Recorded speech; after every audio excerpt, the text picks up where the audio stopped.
सबसे चर्चा की थी, मंत्र जपो, मंत्र आराधो, मंत्र साधो और मंत्र ध्याओ। जपना, आराधना, साधना और ध्याना, ये मंत्र साधक के जीवन के साथ जुड़ी 4 स्थितियां हैं। नमोकार महामंत्र के संदर्भ में मैंने कल आप सबसे काफ़ी सारी चर्चा की थी। यद्यपि नमोकार महामंत्र ऐसा मंत्र है जिस पर जितना कहा जाए उतना कम है, फिर भी सांकेतिक रूप में मैंने आप सबसे चर्चा की। जप, आराधना, मंत्र साधना हमारे जीवन के कल्याण का सबसे बड़ा आधार है। कुछ लोग मंत्र को जपते हैं उन्हें परमेष्टि का वाचक मानकर,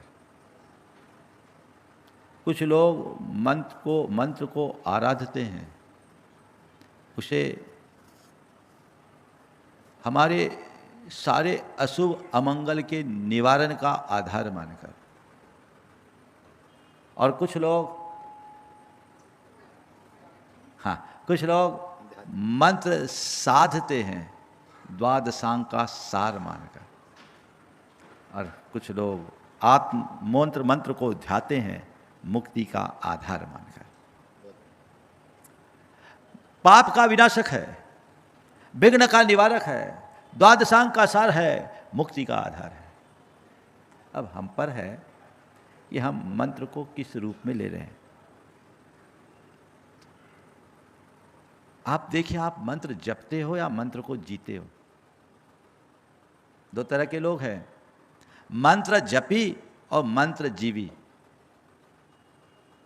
समझ गए? मंत्र जीवी जो मंत्र से ही जिए, हर काम में मंत्र, हर काम में मंत्र। दुनिया में ऐसे ही लोग हैं जो मंत्रों पर इतना विश्वास करते हैं कि छोटा मोटा जो भी काम आ जाए मंत्र से कर लो। महाराज कोई मंत्र दे दो, कोई मंत्र दे दो, कोई मंत्र दे दो। ध्यान रखो, जो काम अपने हाथ पैर से हो सकते हैं उसे मंत्र से करने की कोई जरूरत नहीं है। मंत्र का प्रयोग तो उसके लिए करो जो अपने हाथों से करना असंभव है।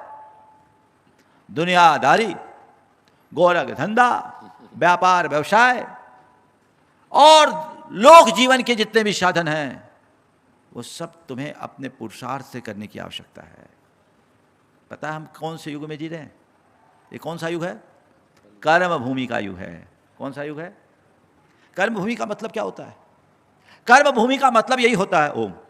कर्म भूमि का मतलब होता है कि भैया कर्म करो, जो कुछ करना है कर्म करके करो, पसीना बहा के अर्जित करो, बैठे बैठे कुछ मत करो। समझे? तो मंत्र के आश्रित होकर संसार मत चलाओ, मंत्र का आश्रय लेकर परमार्थ में आगे बढ़ो। ओ जाप, जाप किसको बोलते हैं? 2 शब्द से जाप शब्द बनता है। ज और प से जब बना। ज से जन्म, प से पाप। जो जन्म और पाप का विनाश करे उसका नाम जाप है। तो मंत्र का आराधन किसके लिए? मुकदमा जीत जाऊं इसके लिए, दुकान चल जाए इसके लिए, बच्चे हो जाए इसके लिए, ब्याह हो जाए इसके लिए, मकान मिल जाए इसके लिए, दुकान चल जाए इसके लिए। ये मंत्र आराधन का वास्तविक उद्देश्य नहीं है। मंत्र की आराधना करो किस लिए? मुक्ति मिल जाए इसलिए, संसार मिट जाए इसलिए। इसलिए मंत्र की आराधना इसलिए मत करो कि मेरी इच्छा की पूर्ति हो जाए। मंत्र की आराधना इसलिए करो कि मुझे इच्छा से मुक्ति मिल जाए। ये मंत्र आराधन, मंत्र साधन का मूल ध्येय और लक्ष्य होना चाहिए।